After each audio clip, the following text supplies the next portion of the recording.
وعلى سيد المرسلين وعلى آله وأصحابه أجمعين. أما بعد فقد قال الله تعالى في كلامه المجيد وفي فرقانه الحميد.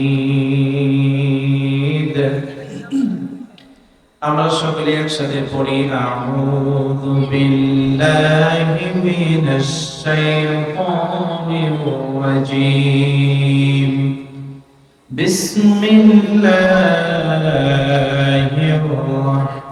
রাহমানির রাহিম ইন্নাল্লাহা ওয়া মালাইকাতাহু يصلون على النبي يا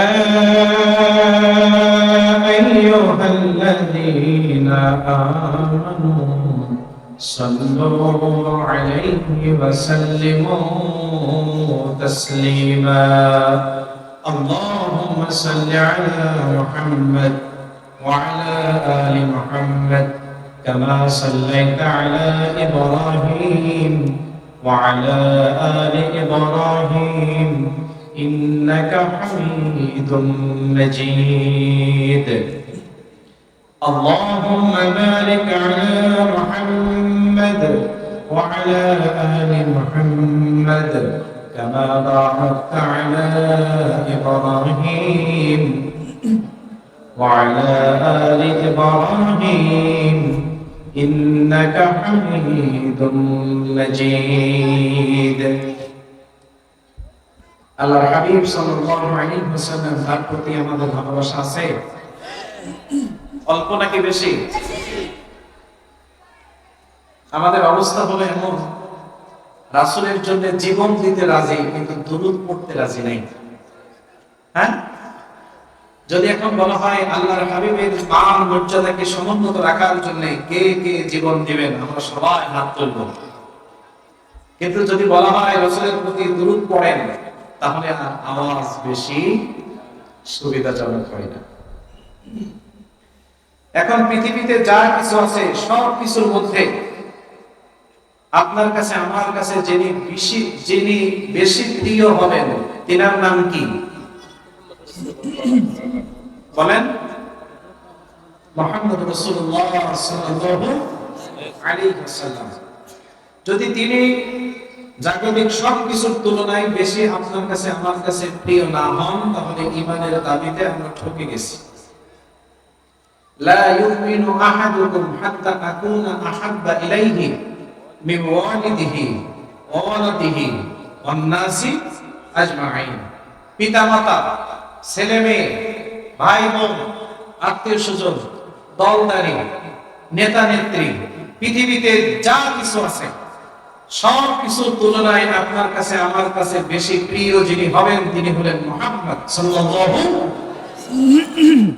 যদি না হন তাহলে ঈমানের দাবিতে আমরা কি হেরে গেলাম নাকি জিতে গেলাম? হেরে গেলাম। ওই জন্য প্রিয় ভাইরা, আল্লাহর হাবিব সাল্লাল্লাহু আলাইহি ওয়াসাল্লামের প্রতি যদি কেউ একটা বার দুরূদ পাঠ করেন, আল্লাহ সুবহানাহু ওয়া তাআলা তার উপরে 10টা রহমত নাযিল করে দেন। কয়টা রহমত? দুরূদ পড়েছেন কয়বার? যদি আল্লাহর হাবিব সাল্লাল্লাহু আলাইহি ওয়াসাল্লামের প্রতি কেউ একটা বার দুরূদ পাঠ করেন, আল্লাহ সুবহানাহু ওয়া তাআলা তার জীবনের 10টা গুনাহ ক্ষমা করে দেন। যদি কোনো ব্যক্তি আল্লাহর হাবিবের প্রতি একটা বার দুরূদ পাঠ করেন, আল্লাহ সুবহানাহু ওয়া তাআলা তার 10টা মর্যাদাকে বাড়িয়ে দেন। অল্প হয়েছে নাকি অনেক বেশি? তো একবার দুরূদ পাঠ করলে যদি আপনার 10টা মর্যাদা বেড়ে যায়, 10টা গুনাহ ক্ষমা হয়ে যায়, 10টা রহমত আল্লাহ নাযিল করে দেন, তাহলে যদি আপনি বারংবার পড়তে থাকেন, আল্লাহর ভান্ডারে কি অভাব আছে? এগুলো আমার আল্লাহর দয়া, আল্লাহর রহমত আমাদের দরকার কিনা? আমাদের গুনাহ মাফের দরকার কিনা? আমাদের মর্যাদা বৃদ্ধি হোক, এটা আমরা চাই কি চাই না? তাহলে আল্লাহর হাবিব সাল্লাল্লাহু আলাইহি ওয়াসাল্লামের প্রতি দরুদ বেশি বেশি পাঠ করা দরকার আছে না নাই? ওই জন্য আমরা আরেকবার সবার হৃদয়ের সবটুকু ভক্তি শ্রদ্ধা ভালোবাসাকে উজাড় করে দিয়ে পড়ে নিচ্ছি। সবাই পড়েন আল্লাহুম্মা সাল্লি আলা মুহাম্মাদ ওয়া আলা আলি মুহাম্মাদ কামা সাল্লাইতা আলা ইব্রাহিম ওয়া আলা আলি ইব্রাহিম ইন্নাকা হামিদুম মাজিদ।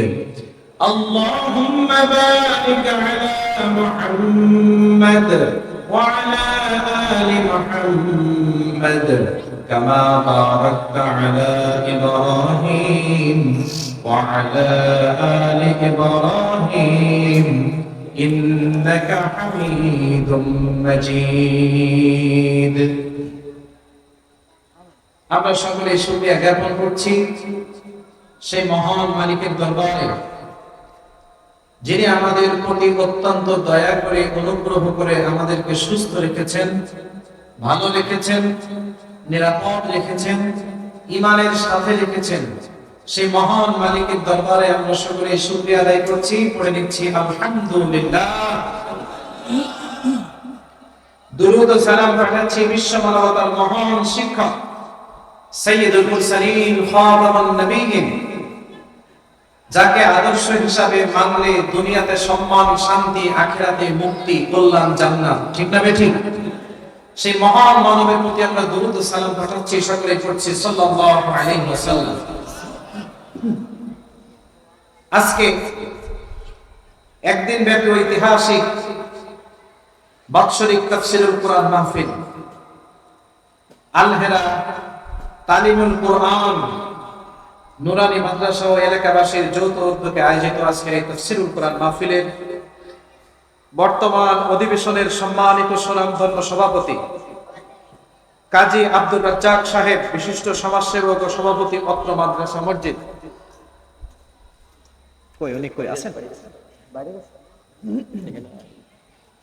আমরা আল্লাহর কাছে দোয়া করি, আল্লাহ সুবহানাহু ওয়া তাআলা তাকে নেক হায়াত দান করুন। তিনি যেন এই দ্বীনের প্রতিষ্ঠানের সাথে থাকতে পারেন, সামর্থ্য অনুযায়ী সহযোগিতা করতে পারেন। আল্লাহ কবুল করে নিন, জোরে পড়েন আমিন। আজকের এই মাহফিলে আমন্ত্রিত মেহমান বৃন্দ জনাব সুলাইমান রুবেল সাহেব, চেয়ারম্যান জেলা ফাউন্ডেশন লক্ষ্মীপুর, তিনি আসতে পারেননি, কাজে আটকে গেছেন। আমরা তার সার্বিক কল্যাণ কামনা করছি, আমিন।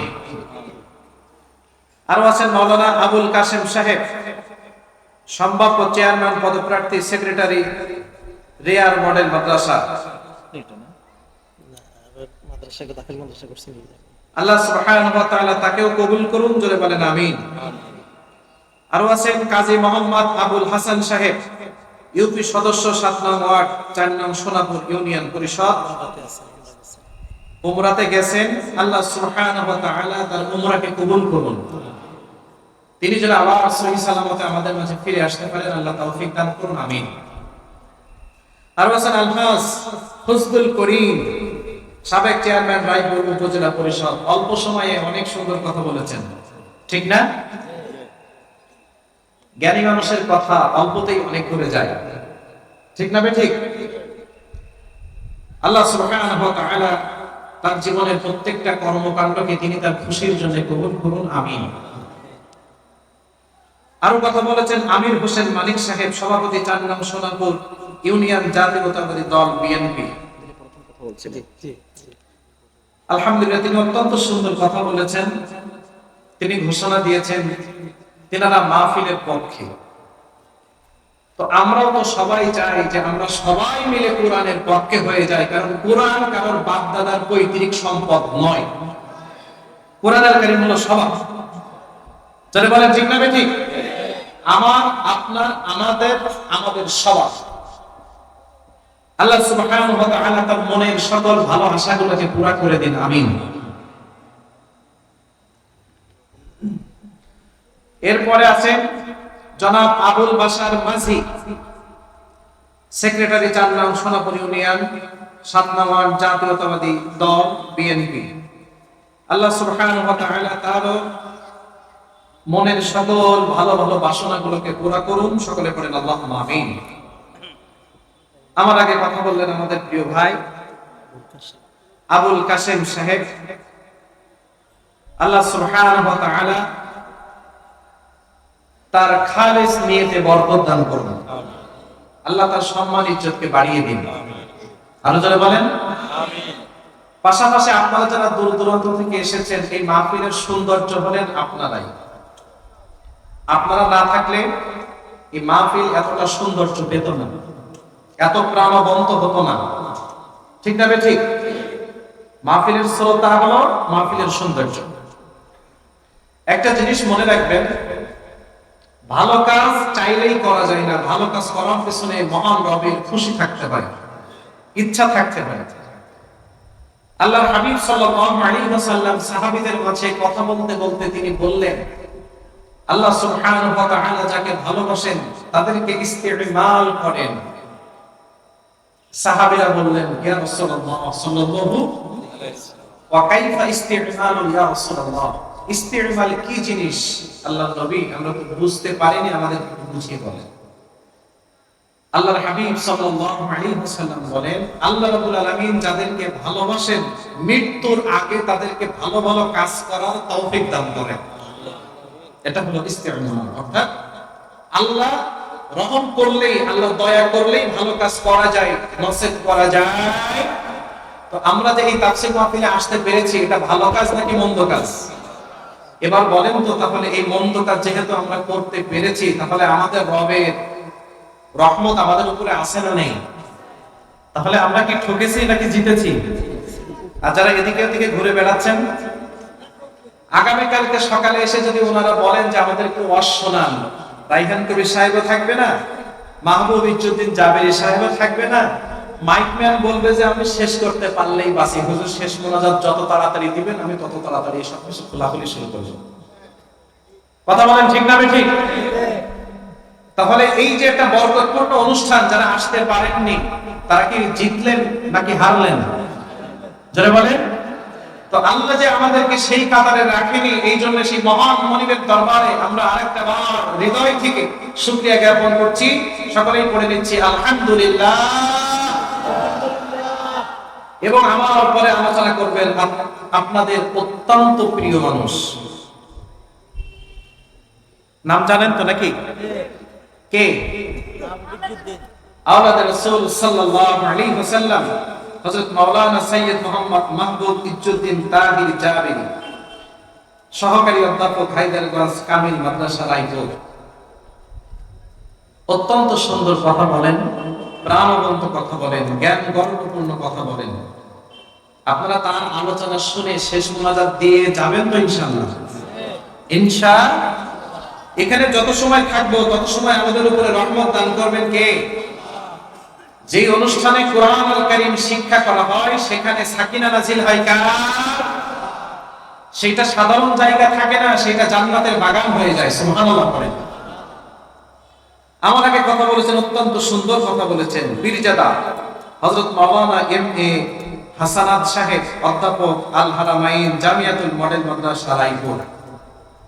আমরা অনেক সময় মনে করি যে ঈশার পরে যিনি কথা বলেন তিনি খুব বেশি পারেন না, জানেন না। এরপরে যিনি দ্বিতীয় বক্তা তিনি আরেকটু বেশি জানেন, আর এরপরে যিনি প্রধান বক্তা তিনি সবকিছু জানেন।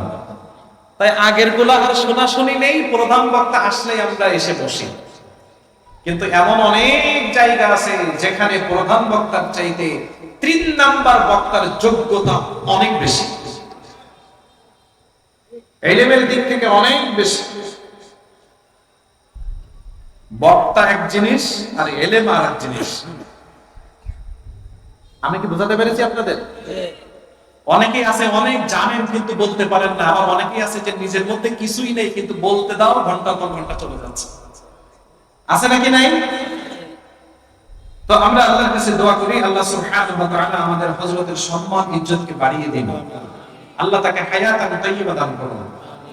এবং দোয়া করছি আল হিরা তালিমুল কুরআন মাদ্রাসায় যে সকল বাচ্চারা লেখাপড়া করেন, আল্লাহ সুবহানাহু ওয়া তাআলা তাদের সকলকে জগৎ বিখ্যাত আলেম হিসেবে কবুল করুন। যারা তাদের সহযোগিতা করেন কিয়ামতের ময়দানে একজন আলেমকে সহযোগিতা করার জন্য আল্লাহ তাদেরকে ক্ষমা করে দিয়ে জান্নাতবাসী করুন। এই সকল বাচ্চাদেরকে যারা শিক্ষা দান করেন উস্তাদগণ, আল্লাহ সুবহানাহু ওয়া তাআলা তাদের এই খেদমত পরিশ্রমকে কবুল করুন। আরো জোরে বলেন। সম্মানিত সুধী, রাত হয়ে গেছে, কোনো ভূমিকা নেই, সরাসরি আলোচনা ইনশাআল্লাহ পড়েন। আমরা কোরআন থেকে শুনতে চাই তো ইনশাআল্লাহ, নাকি? কোরআন যা বলেছে সেটা আমরা শুনতেও রাজি, মানতেও রাজি, কিন্তু কোরআন যেটা বলেনি সেটা আমরা শুনতেও রাজি নাই, মানতেও রাজি নাই, তাই তো নাকি? আজকে আমরা আলোচনা করব পবিত্র কোরআনুল কারীমের 14 নম্বর সূরা। সবাই আমাকে একটু বলবেন কত নম্বর সূরা? সূরার নাম সূরাতুল ইব্রাহিম, একজন নবীর নামের সূরা। এই নবীকে আমরা সবাই চিনি তো নাকি? জানি তো ইনশাআল্লাহ। এই নবী আল্লাহর কি হন? বন্ধু। হ্যাঁ, বন্ধু। আত্তাখাযাল্লাহু ইব্রাহিমা খলিলা। ইব্রাহিম আলাইহিস সালাতু ওয়াস সালামকে বন্ধু হিসেবে গ্রহণ করেছেন কে? তার সম্মান অল্প নাকি বেশি? তাই বন্ধু বিপদে পড়ে গেছে আগুনের মধ্যে, তাই আর বন্ধু তাকিয়ে তাকিয়ে দেখেন না। আপনার কোন একজন নিকটতম বন্ধু যদি বিপদে পড়েন তাহলে আপনি সর্বোচ্চ দিয়ে তার সহযোগিতা করার চেষ্টা করেন, ঠিক না? তাই আল্লাহ সুবহানাহু ওয়া তাআলা তার হাবিবকে পরীক্ষা নিয়েছেন আগুনের ভিতরে। তিনি এমন ভাবে তার বন্ধুর সহযোগিতা করেছেন। আগুনের বৈশিষ্ট্য কি? আমার কথা কি আপনারা বোঝেন? আগুনের বৈশিষ্ট্য কি? জ্বালিয়ে পুড়িয়ে সব ছাই করে ফেলা। আল্লাহ সুবহানাহু ওয়া তাআলা আগুনকে বললেন, আগুন তুমি তোমার দহন প্রক্রিয়া থামিয়ে দাও, কারণ তোমার মধ্যে যিনি আছেন তিনি আর কেউ নন, তিনি হলেন আমার খলিল, আমার বন্ধু। সুবহানাল্লাহ বলেন।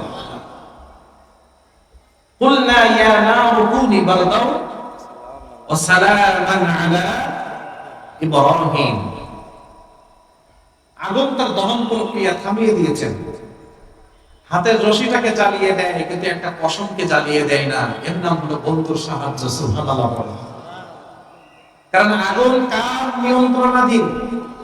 যারা বলেন আল্লাহ বলে দিয়েছেন কি হয়ে যাও, সালামান আলা ইব্রাহিম, আমার ইব্রাহিমের জন্য শান্তিদায়ক হয়ে যাও।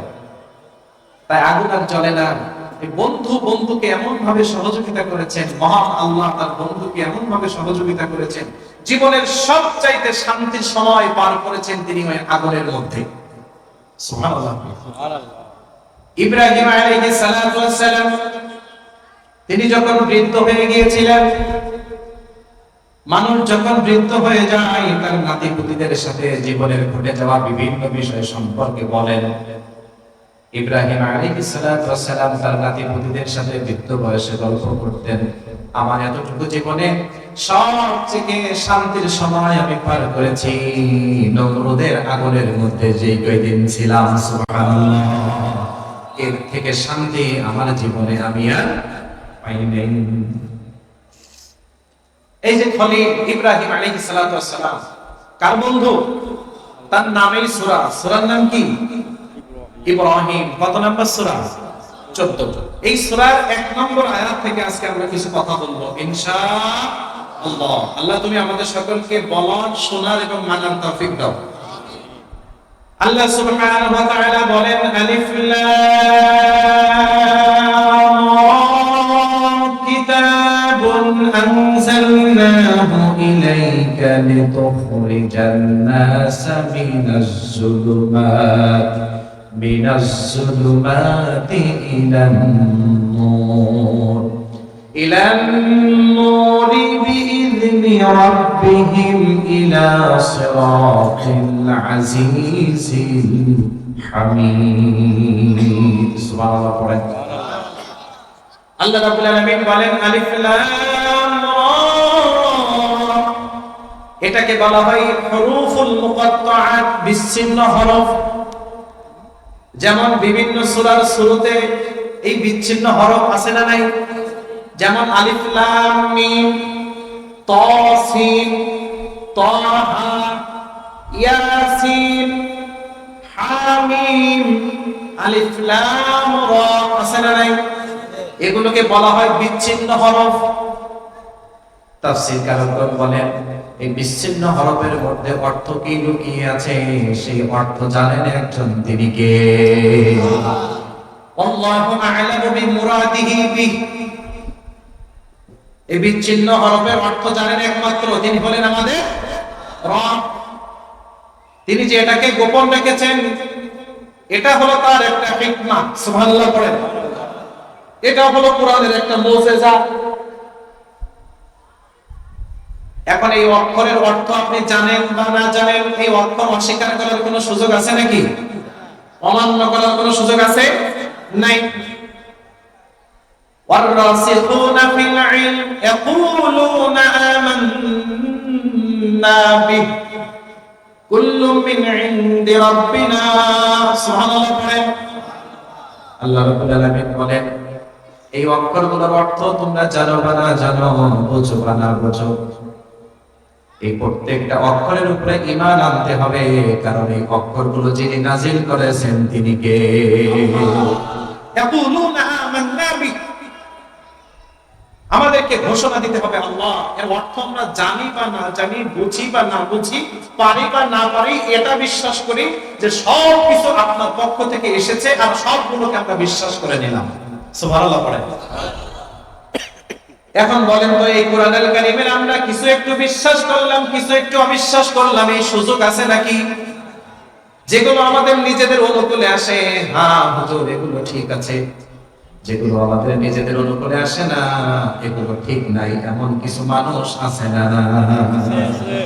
পছন্দ হইলে বয় হুজুর ভালো, আর পছন্দ না হইলে সকালবেলা বলে কি এক হুজুর নাইছে, শুধু রাজনীতি করে, শুধু রাজনীতি করে, শুধু রাজনীতি করে।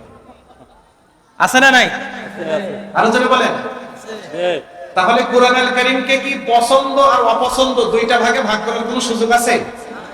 যদি কোন দুইটা ভাগে ভাগ করে তার শাস্তি কার কাছে?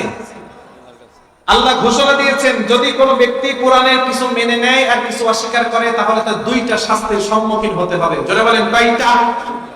আরো জোরে, জোরে বলো না, জোরছে বলেন। প্র্যাকটিস করেন, সামনে আসতেছে তো কাজে লাগবে। লাগবে না? লাগবে তো নাকি? আমাদের স্লোগান হবে ইসলামের পক্ষে, আমাদের স্লোগান হবে মানবতার পক্ষে, আমাদের স্লোগান হবে কোরআনের পক্ষে, আমাদের স্লোগান হবে আল্লাহ রাসূলের আদর্শের পক্ষে। কোন জালেম স্বৈরাচারের পক্ষে আমাদের স্লোগান হবে না। ঠিক না বেটে? তাহলে শাস্তি হবে কয়টা? আরো জোরে, জোর বলো না, জোরছে বলেন। একটা শাস্তি হবে দুনিয়াতে, আরেকটা হবে আখিরাতে। রব্বুল আলামিন বলেন আফাতুমিনুনা বিবা'দিল কিতাবি ওয়া তাকফুরুনা বিবা'দি ফামা জাযাউ মান ইয়াফআলু যালিকা মিনকুম ইল্লা খিzyun ফিল হায়াতিদ দুনিয়া ওয়া ইয়াওমাল কিয়ামাতি ইউরাদ্দুনা ইলা আশাদ্দিল আযাব وَمَا اللَّهُ بِغَافِلٍ عَمَّا تَعْمَلُونَ। রব্বুল আলামিন বলেন তোমরা কি কোরআনুল কারীমকে ভাগ করে ফেলেছো নাকি? আফাতুমিনুনা বিবা'দিল কিতাব, তোমরা কি সিদ্ধান্ত নিয়েছো যেগুলো আমাদের অনুকূলে আসে সেগুলোকে আমরা মেনে নেব? ওয়া তাকফুরুনা বিবা'দি, যেগুলো মানলে আমাদের একটু কষ্ট হয়, যেগুলো মানলে দলীয় পদপদবি পাওয়া যায় না, যেগুলো মানলে দলের নেতা নেত্রীরাও খুশি হয়ে যায়, যেগুলো মানলে সেকুলারিজম মানা যায় না, যেগুলো মানলে ইসলাম বিদ্বেষী মনোভাব পোষণ করা যায় না, যেগুলো মানলে দুনিয়ার কোনো স্বার্থ পাওয়া যায় না, এগুলোকে তোমরা অস্বীকার করো, এমন কিছু ব্যক্তিও আছে না? কোরআনুল কারীমকে দুইটা ভাগে ভাগ করে ফেলেছে। এমন অনেক ব্যক্তি আছে যারা নামাজের মধ্যে কোরআন মানতে রাজি, কিন্তু কোরআন দিয়ে সমাজ চলুক এইটা মানতে রাজি নাই। এমন মানুষ আছে না নাই? ইমাম সাহেব যখন নামাজের কিরাতে দাঁড়িয়ে বিভিন্ন সূরাগুলো পড়েন, মন্ত্রমুগ্ধের মতো শোনেন, মনের অজান্তে চোখ দিয়ে পানি চলে এসেছে যখনই ওই কোরআনের আয়াতের অর্থগুলো ব্যাখ্যা করে করে বোঝানো হয়। আল্লাহ বলেছেন আনাকিমুদ্দিন ওয়ালা তাতাফাররাকু ফি। দুনিয়া যার, ভূখণ্ড যার, এই পৃথিবী যার, আইন চলবে তার। তখন একটু চেহারাটা কালো কালো হয়ে যায়, এটা যদি মেনে নেই তাহলে আমাদের দলের অস্তিত্ব কোথায়? সাথে সাথে চেহারা কি হয়ে গেছে? জোরে বলেন। আমার কথায় কি আপনারা রাগ করেন? বোঝেন তো নাকি? আমার ভাষা বোঝেন তো নাকি? তাহলে যেই কথা আপনার অনুকূলে আসলো, হ্যাঁ ঠিক আছে এটা মানি, যেটা আপনার আমার অনুকূলে আসলো না, না এটা মানি না, মানবো না, হতে দেব না, এক বিন্দু রক্ত থাকতে এইটা বাস্তবায়ন করতে দেব না। অথচ আপনি জানেন না আল্লাহর বিধানের বিরুদ্ধে যাওয়া মানে সরাসরি আল্লাহর বিরুদ্ধে চলে যাওয়া, ঠিক না বেঠে? আল্লাহ বলেন যদি তুমি কিছু মেনে নাও, কিছু মানতে অস্বীকৃতি জানাও, আমি আল্লাহ তোমাকে জানিয়ে দিলাম দুনিয়ার বুকে যে শাস্তির সম্মুখীন তুমি হবে, ইল্লা ফিজিয়ুম ফিল হায়াতিদ দুনিয়া। আল্লাহ বলেন শোনো, তুমি আমার বিধান মানবা না, আমার কোরআনের কিছু অংশকে বাদ দিবা, আমার সিদ্ধান্তের বাইরে তুমি অবস্থান নিবা, তুমি দুনিয়ার বুকে যত বড় মানুষ হও না কেন, যত নেতা হও না কেন, যত নেত্রী হও না কেন, যত প্রতাপশালী ব্যক্তি হও না কেন, আমি আল্লাহ এই জাতির সামনে তোমাকে অপমানিত করে ছাড়বো। চলে বলেন ঠিক না বেঠে? যারা আল্লাহর বিধানের বিরুদ্ধে অবস্থান নিতে শিখে যায় তাদের মান মর্যাদা আর কিছুই তারা ডিজার্ভ করে না। তাহলে দুনিয়ার শাস্তি কি? আল্লাহর বিধানের বিরুদ্ধে যারা যাবে এই জাতির সামনে আল্লাহ তাদেরকে বেইজ্জতি করে ছাড়াবে। কার কথা? কারণ কি? তারা কিছু মেনেছে আর কিছু বাদ দিয়ে ফেলেছে। তাই দুনিয়াতে শাস্তি হলো তাদের ইল্লা খিসয়ুন ফিল হায়াতিদ দুনিয়া, অপমান, অপমান, অপদস্থ, অপমান, অপদস্থ। ঘরে দাম নাই, বাইরে দাম নাই, অফিসে দাম নাই, আদালতে দাম নাই, তাই তো রোডে ঘাটেও বের হওয়া যায় না, যেখানে বের হয় সেখানেই পিটানি। জোরে বলেন ঠিক না বেঠি? এতটাই অপমানিত আল্লাহ করে ছাড়বেন, এই সমগ্র পৃথিবীটা আপনার কাছে অনিরাপদ হয়ে যাবে। আল্লাহ বলেন আল্লাযীনা আমানু, যারা ঈমান এনেছে এবং ঈমানটাকে জুলুমের সাথে মিশিয়ে ফেলে নাই, উলাইকা লাহুমুল আমন, আমি আল্লাহ সুবহানাহু ওয়া তাআলা স্বয়ং তাদের নিরাপত্তা দান করে দেব। সুবহানাল্লাহ।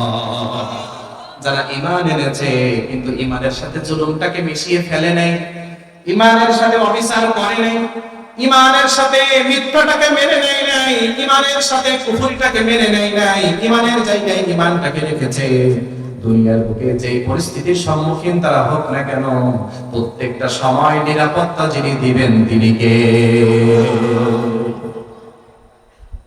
তাহলে যারা কোরআনের কিছু অস্বীকার করবে দুনিয়ার বুকে আল্লাহ তাদেরকে কি করবেন? সম্মানিত করবেন নাকি অপমানিত করবেন? আরো জোরে বলেন। এবার বলেন তো, কোরআনকে যারা কিছুটা প্রত্যাখ্যান করে আপনাদের মধ্যে তাদের সম্মান থাকে নাকি ঘৃণা থাকে? অপমান থাকে নাকি থাকে না? এটা হলো দুনিয়াতে। দুই নাম্বার হলো ওয়ায়াউমাল কিয়ামাতি ইউরাদ্দুনা ইলা আশাদ্দিল আযাব।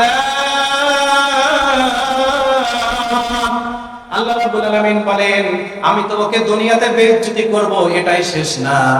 ও যেই দিন আমার কাছে আসবে, যেই দিন আদালতে আখিরাতে হাজিরা দিবে, আমি আল্লাহ ওই দিন তাকে কঠিন শাস্তির মধ্যে গ্রেফতার করে দেব। তাহলে কোরআন যারা কিছু মেনেছে কিছু বাদ দিয়েছে, দুনিয়াতে যার সম্মান নাই, যার ইজ্জত নাই, তার কিছুই নাই, তার মানে সে দুনিয়াটাও হারিয়ে ফেলেছে। আর আল্লাহর আদালতে আখিরাতে যদি জাহান্নাম ঠিকানা হয়ে যায় তাহলে সে আখিরাতটাও হারিয়ে ফেলেছে। অর্থাৎ কোরআন আল কারীমের বিরুদ্ধে যারা গিয়েছে, কিছু মেনেছে আর কিছু বাদ দিয়েছে, তাদের জন্য দুনিয়াও শেষ, আখিরাতও শেষ। এবার সবাই আওয়াজ দিয়ে বলেন তো, কোরআন আল কারীমের কোন একটা বিধান যদি আপনার মনের সাথে না মেলে, কোরআনুল কারীমের কোন একটা বিধান যদি আপনার পছন্দ না হয়, অস্বীকার করার সুযোগ আছে নাকি? অমান্য করার সুযোগ আছে নাকি? প্রত্যেকটা বিধান যিনি দিয়েছেন তিনি কে? আল্লাহর হাবিব যেই যুগে জন্মগ্রহণ করেছেন, জোরে বলেন তো ওই যুগটার নাম কি ছিল? আইয়ামে জাহিলিয়া, অর্থাৎ অন্ধকারাচ্ছন্ন যুগ, অন্ধকার যুগ। এখন বলেন তো ওই সময় কি চাঁদ উঠতো না? রাতের বেলা তারা উঠতো না? দিনের বেলা সূর্য উঠতো না? তো অন্ধকার যুগ নাম হলো কেন? আমার কথা কি বুঝেন আপনারা? চাঁদ উঠতো, তারাও উঠতো, দিনের আলো সূর্যও ছিল, কিন্তু ওই সকল মানুষগুলোর হৃদয়গুলো ছিল জাহিলিয়াতে পরিপূর্ণ, অর্থাৎ অন্ধকারে পরিপূর্ণ। অর্থাৎ ভালো জিনিসটা তাদের কাছে ভালো ছিল না, মন্দটাই তাদের নিত্যদিনের কর্ম পদ্ধতি হয়ে গেছে। কতটুকু অন্ধকার ছিল তাদের মন, দুই একটা উদাহরণ দেই প্রিয় ভাইরা। আমাদের সমাজে এখন যদি কোনো ব্যক্তি তার কন্যা সন্তানকে হত্যা করে নিজে হাতে দাফন দিয়ে আসে, আপনাদের সমাজের মানুষ কি তাকে সম্মান দিবে নাকি তুচ্ছ-তাচ্ছিল্য করবে? শুধু তুচ্ছ-তাচ্ছিল্য। আপনি তো তাকে গালি দিয়ে শেষ করে ফেলবেন, তোর মতো অমানুষ হয় না, তোর মতো বেয়াদব হয় না, তুই বাবা নামের কলঙ্ক, তুই বাবা হওয়ার যোগ্যই না, ইত্যাদি ইত্যাদি। ঠিক না ঠিক? কিন্তু ওই যুগের মানুষের হৃদয়টা এতটাই কালো ছিল, কন্যা সন্তান হলে, কন্যা সন্তান জন্মগ্রহণ করলে নিজের বাবা জীবন্ত কন্যা সন্তানটাকে দাফন করে বাসায় আসতো, আর মানুষজন তার বাসায় যাইতো তাকে স্বাগত জানাতে, অভ্যর্থনা জানাতে। ও আব্দুল জলিল, তুমি একটা কাজের মতো কাজ করেছো মিয়া। তো কি? তুমি তোমার কন্যা সন্তানকে জীবন্ত কবর দিয়েছো, এটা তো একটা বীরত্বের কথা। নাউজুবিল্লাহ বলতে মনে চায় না? এখন বলেন তো, নিজের সন্তানকে জীবন্ত কবর দিয়ে আসতেছে আর আশেপাশের মানুষ বলতেছে তুমি ভালো কাজ করেছো, তাহলে তাদের হৃদয়ে কি আলো আছে? জোরে বলেন। আবার যারা একটু হিংস্র টাইপের ছিল, যারা লুটতরাজ, হত্যা, মানুষদেরকে অন্যায়ভাবে হত্যা করত, এমন যারা প্রকৃতির মানুষ ছিল, তারা যদি কেউ মারা যেত, তাহলে ওই ব্যক্তির যে তলোয়ার থাকতো, যেই তলোয়ার দিয়ে সে মানুষগুলোকে হত্যা করত, ওই ব্যক্তির মৃত্যুর পরে ওই তলোয়ারের মধ্যে খোদাই করে লিখে রাখা হতো এই ব্যক্তি তার জীবদ্দশায় এতগুলো মানুষকে হত্যা করেছে। এই তলোয়ারটা এবার তার ঘরের চৌকাঠের সাথে টানিয়ে রাখতো, মানুষজন দেখতো এই ব্যক্তি জীবদ্দশায় এই তলোয়ার দিয়ে এতগুলো মানুষ হত্যা করেছে, না সে তো একজন বীর পুরুষ, শক্তিশালী যুবক। নাউজুবিল্লাহ বলেন। তার জীবনে যদি 10 জন মানুষকে সে হত্যা করে, অস্ত্রে খোদাই করে লিখে রাখা হতো তার জীবনে 1 জন মানুষকে হত্যা করেছে, আর মানুষ বলতো 10 জন মানুষকে হত্যা করেছে, বাবা সে তো বিশাল একটা শক্তিশালী মানুষ। অনেকেই দেখবেন আমাদের সাতক্ষীরা বন এলাকায় এমন কিছু মানুষ আছে যারা অনেক সময় বনের মধ্যে যেত মধু আহার করতে, মাছ ধরতে, কিন্তু কখনো কখনো বাঘের মুখে পড়তো। তো বাঘ যখন আক্রমণ করত, তখন সবাই কি আর বাঘের সাথে লড়াই করে পারে? জোরে বলেন, পারে না। তো এমন একজন ব্যক্তি ছিলেন, ওই ব্যক্তির ব্যাপারে মানুষ বলতেন তিনি এমন শক্তিশালী, বাঘের সাথে লড়াই করে বেঁচে ফেরা মানুষ। তার মানে এটা তার বীরত্ব। এটা কি? বাঘের সাথে লড়াই করে সে বেঁচে ফিরে এসেছে, এটা কি বীরত্ব না? যারা বলেন বীরত্ব কিনা? আমি কত শক্তিশালী মিয়া জানো? কি শক্তিশালী আপনি? বাঘকে পরাস্ত করে আমি বিজয় অর্জন করেছি মিয়া, সত্যি কত জানো? এটা একটা গর্বের বিষয়।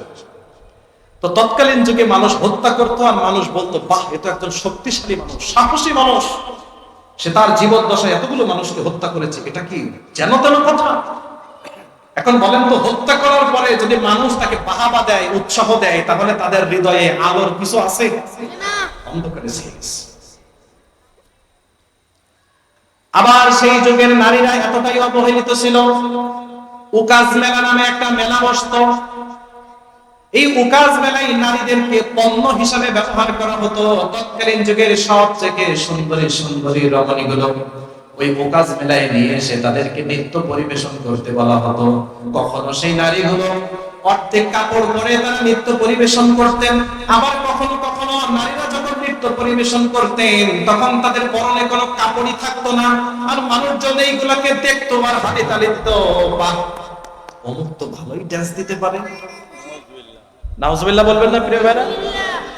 এখন বলেন তো, তাদের সামনে একজন নারী পোশাক ছাড়াই নৃত্য পরিবেশন করছে আর তারা হাতে তালি দিচ্ছে, এখন বলেন তো তাদের মধ্যে আলোর কিছু আছে নাকি আধারে পরিপূর্ণ হয়ে গেছে?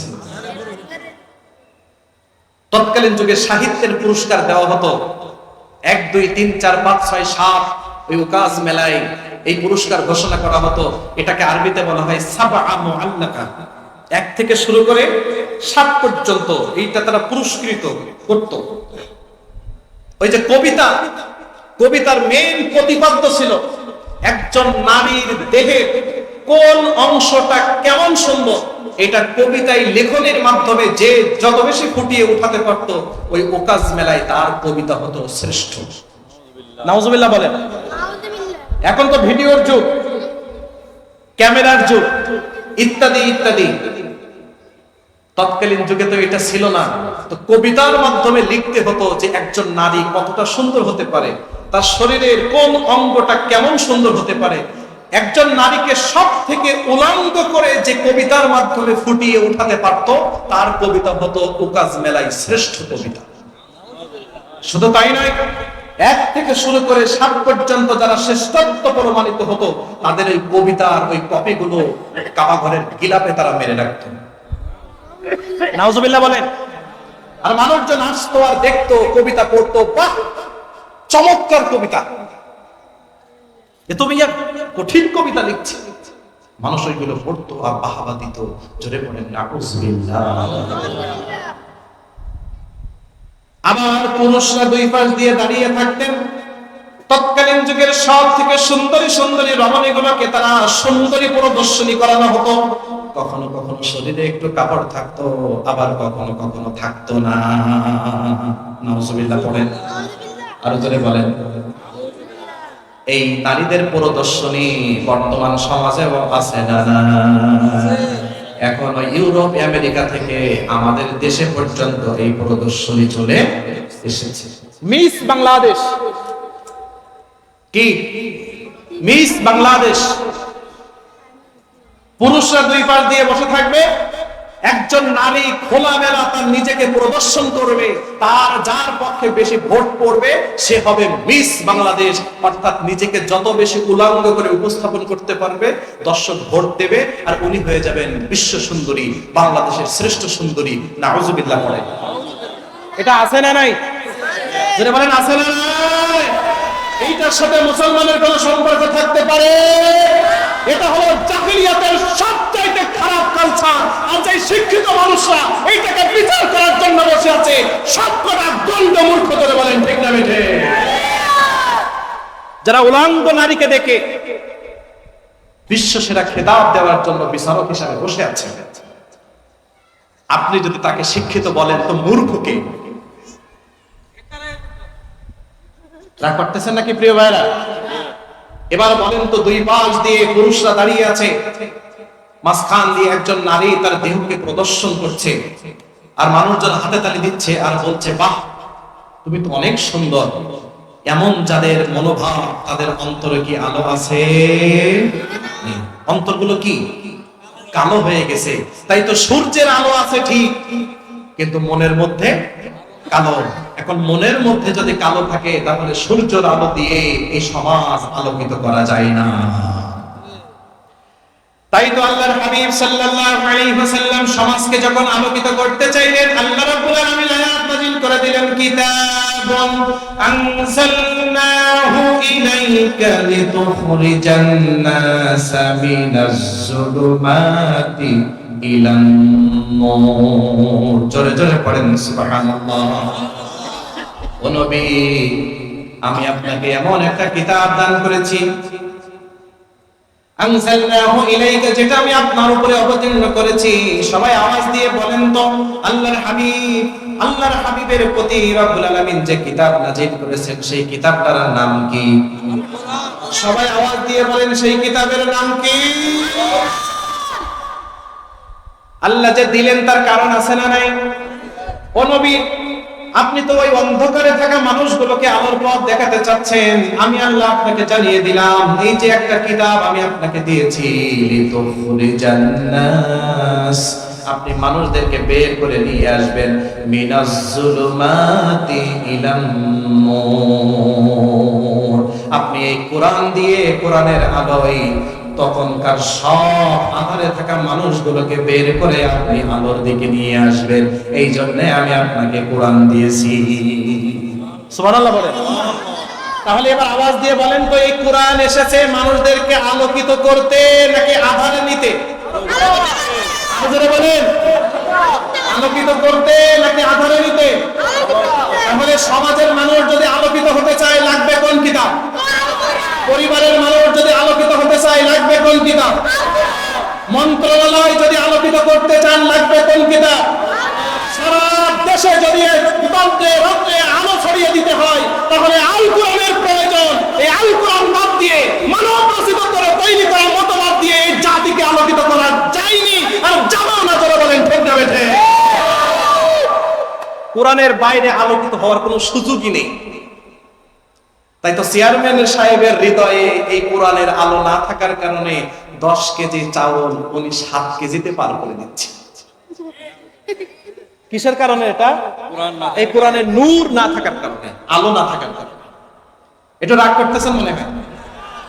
এমপি সাহেবের কাছে বাজেট হয়েছে, এমপি সাহেবের হৃদয়ে কোরআন না থাকার কারণে তিনি নামসাম মাত্র কিছু দিছে, আর কিছু আগেই বিদেশে পাঠাই রাখছে। তাই 5 বছর পরে তো আর টিকিটও পাবো না, আর দুদকে আসবে তা তো আর ছাড়বে না, তো আগে ভাগে কিছু পাঠাই রাখি।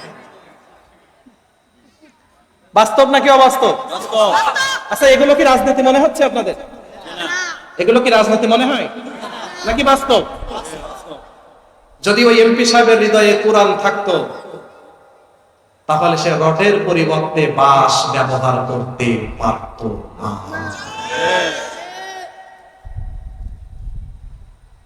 যদি ওই এমপি সাহেবের হৃদয়ে কোরআন থাকতো তাহলে এমন ব্রিজ আমরা দেখেছি যেটা উদ্বোধনের আগে ভেঙে পড়েছে। দেখছেন আপনারা? যদি বলেন দেখছেন কিনা? তার মানে ব্রিজে যা দেওয়ার কথা তার কিছুই দেওয়া হয় না, তাই এখন খুশে খুশে পড়তেছে।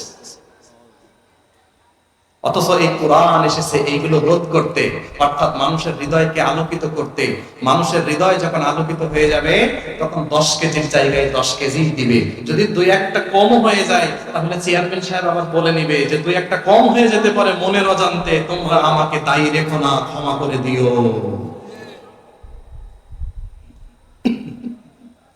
সম্মানিত সুধী, তাহলে বোঝা গেল আল্লাহ কোরআন দিয়েছেন, সে যুগে চাঁদও উঠতো, সূর্য উঠতো, তারাও উঠতো, কিন্তু কোরআনের নূর আল্লাহ দিয়েছেন এ কারণে যেন মানুষের হৃদয়ের সব অন্ধকারগুলো দূরীভূত হয়ে যায়। তাহলে আপনিও যদি আপনার সমাজকে আলোকিত করতে চান, এই কোরআনের নূর লাগবে নাকি লাগবে না? আরো জোরে বলেন। তো এখন প্রশ্ন হলো, আপনি এই সমাজ আলোকিত হোক এটা চান কিনা? তো আপনি যদি চান যে সমাজ আলোকিত হোক তাহলে এই কোরআনের নূর বাস্তবায়ন হোক, এটা আপনি কখনো দ্বিমত পোষণ করবেন না। আর যারা চায় যে আলোকিত হওয়ার দরকার নেই, যদি সমাজ আলোকিত হয়ে যায়, আমি চুরি করলেও তো মানুষ দেখে ফেলবে, সুতরাং অন্ধকারই ভালো, তারা বলবে যে হুজুর সব মেনে পারা যায় না। ঠিক না? আপনাদের কাছে একটা কথা জিজ্ঞাসা করি, চোরের কাছে দিনের আলো ভালো নাকি রাত ভালো?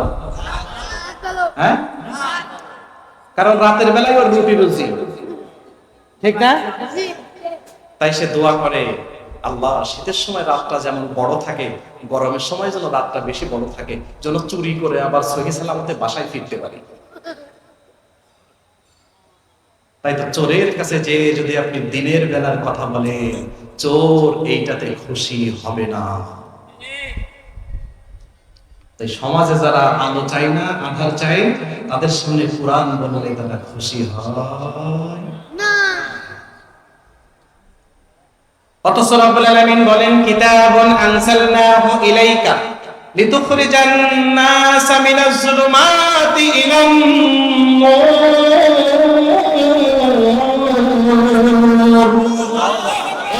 আমি আপনার প্রতি একটা কিতাব নাজিল করেছি, কোরআন নামক একটা কিতাব। এই কিতাবের আলোয় আমি সমগ্র জাহেলিয়াতের মানুষগুলোকে আলোকিত করবেন, আলোকিত করে তাদেরকে অন্ধকার থেকে আলোর পথে নিয়ে আসবেন। এই কারণে আমি আল্লাহ কোরআন দিয়েছি। আল্লাহ রাব্বুল আলামিন কোরআনকে অনর্থক দুনিয়াতে দেই নাই। এখন বলেন তো, এই কোরআনের আলোয় সাহাবীরা আলোকিত হয়েছে নাকি হয় নাই? আরো জোরে, জোর হলো না? ওমর রাদিয়াল্লাহু আনহু তিনি কি শুরুতেই মুসলমান ছিলেন নাকি? ওমর রাদিয়াল্লাহু আনহুর ব্যাকগ্রাউন্ড ইতিহাস হলো তিনি মুহাম্মদুর রাসূলুল্লাহ সাল্লাল্লাহু আলাইহি ওয়াসাল্লামকে হত্যার জন্য এসেছিলেন, ঠিক না ঠিক? যেই ব্যক্তি আল্লাহর রাসূলের কল্যাণ নেওয়ার জন্য এসেছেন, কোরআনের আলো তাকে এতটাই আলোকিত করে দিয়েছেন, এখন নিজেই হলো রাসূলের ধারক বাহক, পাহারাদার, নিজের জীবন দিতে রাজি। আল্লাহর রাসূলের পশমের একটা ক্ষতি হোক এইটা রাজি নাই, ঠিক না ঠিক? ওমর রাদিয়াল্লাহু আনহু হিজরত করার আগে তিনি ঘোষণা দিচ্ছেন, শোনো আমি আজকে হিজরত করব। কে আছো তার সন্তানকে পিতাহারা করতে চাও, ইতিম বানাতে চাও, আমি ওমরকে বাধা দিও। কে আছো তার মায়ের কোল খালি করতে চাও, আমি ওমরকে বাধা দিও। আসাদুহুম ফি আমরিল্লাহি ওমর। ইসলামের মধ্যে সব থেকে কঠিন যিনি, তেনার নাম কি? শক্ত মানুষ, যেই পথ দিয়ে হাঁটতেন সেই পথে শয়তান যেত না। কতটাই পাওয়ারফুল মানুষ তিনি চিন্তা করেন। এবার সুবহানাল্লাহি বিহামদিহি, আরো জোরে বলেন। এবার বলেন তো, এত পাওয়ারফুল ব্যক্তি কিসের আলোয় আলোকিত হয়েছে? আরো জোরে বলেন। কোরআনের আলোয় আলোকিত হয়েছে। কোরআনের আলোটাকে মেনে নেওয়ার কারণে তার মৃত্যুর পরে আল্লাহর রাসূলের পাশেই তার কবরের জায়গাটা হয়ে গেছে। কোরআন তাকে কোন জায়গা থেকে কোন জায়গায় নিয়ে এসেছে? কিসের আলো? জোরে বলেন। সাহাবীদেরকেও আলোকিত করেছে যেই কিতাব, সেই কিতাবের নাম কি? কোরআন। একদিন রাতের বেলায় একজন ক্ষুধার্ত ব্যক্তি এসে আল্লাহর হাবিব সাল্লাল্লাহু আলাইহি ওয়াসাল্লামকে বললেন, ইয়া রাসূলুল্লাহ, ইয়া হাবিবাল্লাহ, আমার অত্যন্ত ক্ষুধা পেয়েছে, ক্ষুধা আমাকে অনেক বেশি কষ্ট দিচ্ছে, আপনি আমাকে কিছু খাবার দেন। ক্ষুধা লাগলে কষ্ট আছে না নাই? দেখবেন রমাদান মাসে সকালে মেজাজ একরকম, দুপুরে আরেক রকম, বিকালে আরেক রকম, আসরের পরে আরেক রকম। কথা বললে আর ভালো লাগে না, গন্ডগোল করার কাউকে না পাইলে নিজের ওর সাথে গন্ডগোল আছে না নাই? এটা কিসের প্রভাব? ক্ষুধার প্রভাব।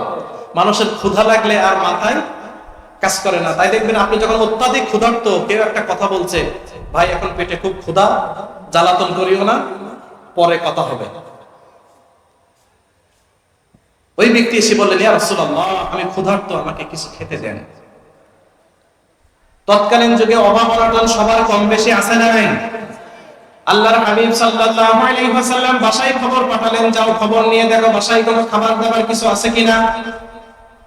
আল্লাহর হাবিব সাল্লাল্লাহু আলাইহি ওয়াসাল্লামের বাসায় খবর নিয়ে দেখা গেল তার বাসায় খাবার দাবার কিছুই নেই। অথচ আল্লাহর রাসূলের বাসায় যদি একটা খেজুর থাকতেন, কেউ যদি আসতেন এবং চাইতেন, সেটাও তিনারা দিয়ে দিতেন। একজন মহিলা একদিন দুইটা বাচ্চা নিয়ে আম্মা জান আয়েশা রাদিয়াল্লাহু আনহার বাসায় গিয়েছেন। জোরে বলেন, কয়জন হয়েছে তাইলে? দুইটা বাচ্চা আর মহিলা কয়জন? তিনজন। আম্মা জান আয়েশা রাদিয়াল্লাহু আনহাকে যে বলছেন, আমরা ক্ষুধার্ত, আমাদেরকে কিছু খেতে দেন। আম্মা জান আয়েশা রাদিয়াল্লাহু আনহা সারা বাসা তন্ন তন্ন করে খুঁজতেছেন কি তাদেরকে দেওয়া যায়, যারা তো খেতে চেয়েছেন, ক্ষুধার্ত। আম্মা জান আয়েশা রাদিয়াল্লাহু আনহা খুঁজে খুঁজে একটা খেজুর পেয়েছেন। জোরে বলেন, কয়টা? আরো জোরে। একটা খেজুর পেয়েছেন। ওই একটা খেজুর ওই মহিলার হাতে দিয়েছেন। মহিলা খেজুরটাকে মাঝখান থেকে চিরে দুইটা ভাগ করে দুইটা সন্তানকে দিয়েছেন। নিজে না খেয়ে চলে গেছেন। এবার বলেন তো আম্মাজান আয়েশা রাদিয়াল্লাহু আনহার বাসায় খাবারের আর কি কিছু আছে নাকি? একটা খেজুর ছিল, ওটাও দিয়ে দিয়েছেন, এখন বাসায় খাবারের কিছুই নেই। তো এই ব্যক্তিকে খাবারের যখন যখন পাঠানো হলো, বাসা থেকে বলা হলো খাবারের কিছুই নেই। আল্লাহ রাসূলের কাছে খাবার খেতে চেয়েছেন, যদি খাবার না পান তাহলে উনি তো বুঝতে চাইবেন না যে আসলে খাবার আছে কি নেই। হয়তো ভাই এমনও বলতে পারে যে খাবার চাইলাম দিল না, একটা আফসোসের জায়গা তৈরি হবে। আল্লাহর হাবিব উপস্থিত সাহাবীদের সামনে লক্ষ্য করে বললেন, তোমাদের মধ্যে কে আছো এই ব্যক্তি ক্ষুধার্ত ব্যক্তি, তাকে তোমরা মেহমানদারি করাবা। একজন আনসারী সাহাবী তিনি বললেন, ইয়া রাসূলুল্লাহ, ইয়া হাবিবাল্লাহ, আপনার মেহমানকে আমি মেহমানদারি করাতে রাজি, অথচ তিনি জানেন না তার বাসায় খাবার দাবার কিছু আছে কি নাই। সুবহানাল্লাহ, বলেন সুবহানাল্লাহ। রাসূলের সম্মানে রাজি হয়ে গেছে, অথচ তিনি জানেন না যে বাসায় খাবারের কিছু আছে কি নেই। আনসারী সাহাবী মেহমান নিয়ে বাসায় চলে গেলেন। তার স্ত্রীকে ডাক দিয়ে বললেন, আল্লাহর হাবিব সাল্লাল্লাহু আলাইহি ওয়াসাল্লামের মেহমান নিয়ে এসেছি, বাসায় খাবার দাবার কি আছে? স্ত্রী আস্তে আস্তে বললেন, বাসায় খাবার আছে অল্প একটু। আজকে সিদ্ধান্ত নিয়েছিলাম আপনিও না খেয়ে থাকবেন, আমিও না খেয়ে থাকবো। খাবার যতটুকু আছে শুধুমাত্র কোনো রকম আমার সন্তানদের হবে। যদি সন্তানদের খাবার দেই মেহমানের হবে না, আর যদি মেহমানকে দিয়ে দেই সন্তানদের হবে না। সুবহানাল্লাহ। আনসারী সাহাবী তিনি বললেন, তুমিও না খেয়ে আমিও না খেয়ে সন্তানদেরকে না খাইয়ে ঘুম পাড়িয়ে দাও, খাবার যতটুকু আছে সব মেহমানের পাত্রে দিয়ে দাও। সুবহানাল্লাহ, কি ঈমান তাদের ছিল। যে কথা সেই কাজ। আনসারী সাহাবীর স্ত্রী তিনি সন্তানদেরকে না খাইয়ে ঘুম পাড়িয়ে দিলেন, খাবার যা আছে মেহমানের পাত্রে দিলেন। কিন্তু সাহাবী, আনসারী সাহাবী তিনি অত্যন্ত বুদ্ধিমান, মেধা প্রজ্ঞা অনেক বেশি। তিনি তার স্ত্রীকে বললেন, মেহমানকে যখন খাবার দেব, মেহমান যদি বেঁকে বসে আপনিও আমার সাথে খান। খাবার কয়জনের? আপনি যদি কারোর বাসায় দাওয়াত খেতে যান, আপনি যখন খেতে বসেন বাড়ির মালিককে ডাকেন নাকি ডাকেন না? যে আসেন একসাথেই খায়।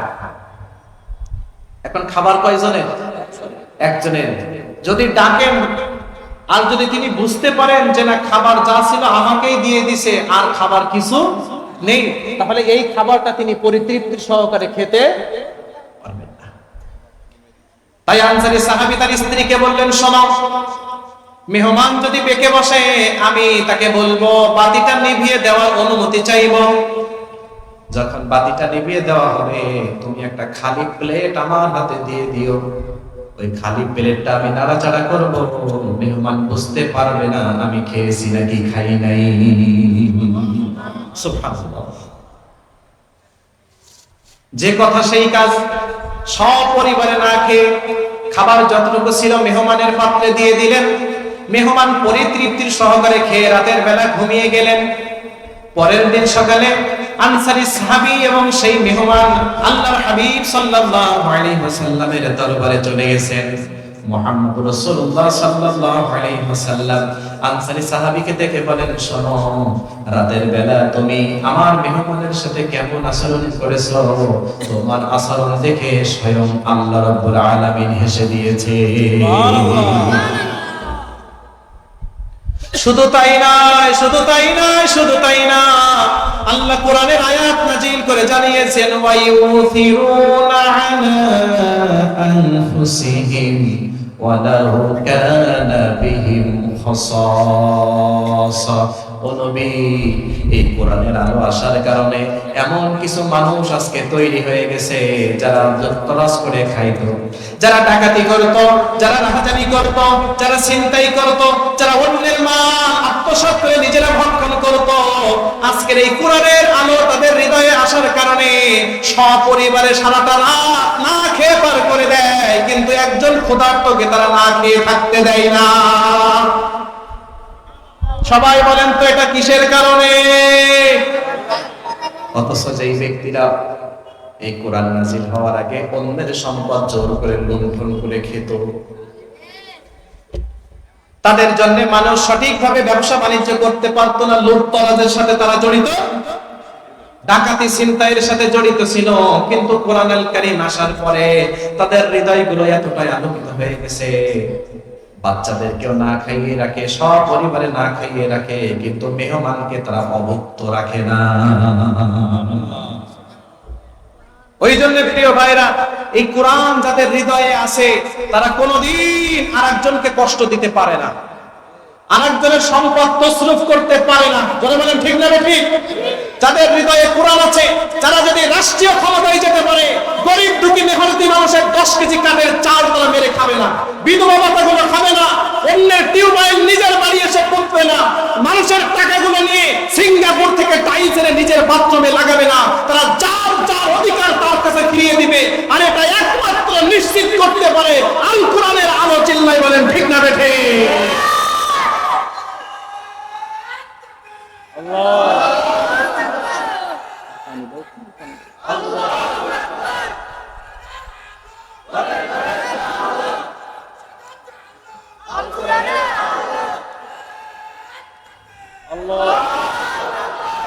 এটা কি আপনাদের বিশ্বাস হয়? জোরে বলেন, আরো জোরে বলেন। এখন একটা প্রশ্ন, অনেকেই বলেন এই কোরআন যদি নাজিল হয়ে কায়েম হয়ে যায় আমাদের স্বাধীনতা সব শেষ, ঠিক না? এখন বলেন তো, এই কোরআনুল কারীম যদি কায়েম হয়ে যায় আপনার আমাদের সম্মান বাড়বে নাকি কমবে? আরো জোরে বলেন, সবাই বলেন, একটু আওয়াজ দিয়ে বলেন তো প্রিয় ভাইরা। এই কোরআনের বিধান সৌদি আরবে আছে না? চুরি করলে কি? জোরে বলেন। এখন সৌদি আরবের মানুষের কি হাত সব লোলা হয়ে গেছে? একটারও হাত নেই।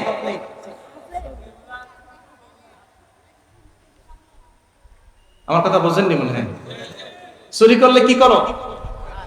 এটা কি সৌদি আরবের আইন নাকি আল্লাহর আইন? আস-সারিকু ওয়াস-সারিকাতু ফাকতাউ আইদিয়াহুম। চুরি করলে কি কাটো? হাত কাটো। সৌদি আরবের মানুষের হাত আছে? এখন বলেন তো, চুরি করলে যদি হাত কাটা যায় তাহলে হাত বাঁচবে নাকি হাত কাটা যাবে? কোনটা? হ্যাঁ, জোরে বলেন, বাঁচবে নাকি কাটা যাবে? কারণ একজনকে যদি আপনি কোরআনের বিধান মোতাবেক জনসম্মুখে চুরির দায়ে হাত কেটে দেন, লাখো লাখো কোটি কোটি চোরের কলিজায় আগুন ধরে যাবে। তারা সাহসই করবে না আর কারো সম্পদের দিকে তাকানো। আমি কিছুদিন আগে সৌদি থেকে এসেছি, এয়ারপোর্টে বসে আছি বিমানের জন্য। খেয়াল আছে প্রিয় ভাই আপনাদের? মনোযোগ আছে? আমার সামনে 3 জন যুবক বসে আছে, ওরাও আসবে দেশে। আমার সামনে বসে উনি একটা আইফোন চার্জ দিচ্ছে। আইফোনের তো তুলনামূলক দাম, জোরে বলেন, মানুষের নজরও একটু বেশি। তো ও যখন ওই ফোনটা নিয়ে ব্যাগের মধ্যে রেখে চলে যাচ্ছে এয়ারপোর্টে, ব্যাগ ওই অবস্থায় আছে। তোর পাশে যে বন্ধু আছে ও আমার বলে যে ফোনটা হাতে করে নে। তো আর হাসতেছে আর বলতেছে, দোস্ত এটা তো বাংলাদেশ না, এটা সৌদি আরব, ফোন কিছুই হবে না। তাহলে এবার বলেন তো, আল্লাহর বিধানে তারা নিরাপত্তা পেয়েছে নাকি পায় নাই? সম্পদ রক্ষিত হয়েছে নাকি হয় নাই? মানুষের হাত বেঁচেছে নাকি হাত শেষ হয়ে গেছে? আল্লাহর বিধান একটাও মানুষের অকল্যাণে আসে নাই। জোরে বলেন ঠিক না ঠিক? প্রত্যেকটা বিধান মানুষের কল্যাণের জন্য এসেছে। চুরি করলে হাত কাটো, চুরি করলে হাত কাটো, এই বিধান তারাই মানে না যারা রাতের আধারে চুরি করতে রাজি, যারা দিনের আলোয় চুরি করতে রাজি, যারা মানুষদেরকে ধোঁকা দিয়ে বোকা বানিয়ে দেশের সম্পদ বিদেশে পাচার করতে রাজি। এরা জানে চুরি করলে হাত কাটো, এই আইন যদি বাস্তবায়ন হয়ে যায় সব এমপি মন্ত্রীদের হাত আগে কাটা যাবে। তাই সর্বপ্রথম তারা আল্লাহর আইনের বিরোধিতা করেছে। চলে বলেন ঠিক না বেটে? সম্মানিত সুধী, তাহলে চোর কোনোদিন চাইবে না যে চুরি করলে হাত কাটা যাক, এই আইন বাস্তবায়ন হোক। চোর যেমন রাত আসুক এটা চায়, দিন আসুক এটা চাই না। কোরআনের বিধানের মধ্যে আপনার জন্য, আমার জন্য, আমাদের সকলের জন্য কল্যাণ আছে না নাই? আর যারা বলেন আছে না নাই? আর এই কোরআন যারা জানে, কোরআন যারা মানে, কোরআনের আলো যাদের হৃদয়ে আছে আর যাদের কোরআনের আলো হৃদয়ে নেই, তাদের দুইয়ের মাঝে পার্থক্য আছে না নাই? যারা জানে আর যারা জানে না তারা কি এক? যারা বলেন। প্রতিদান টিভি সুস্থ বিনোদনের এক প্রতিচ্ছবি।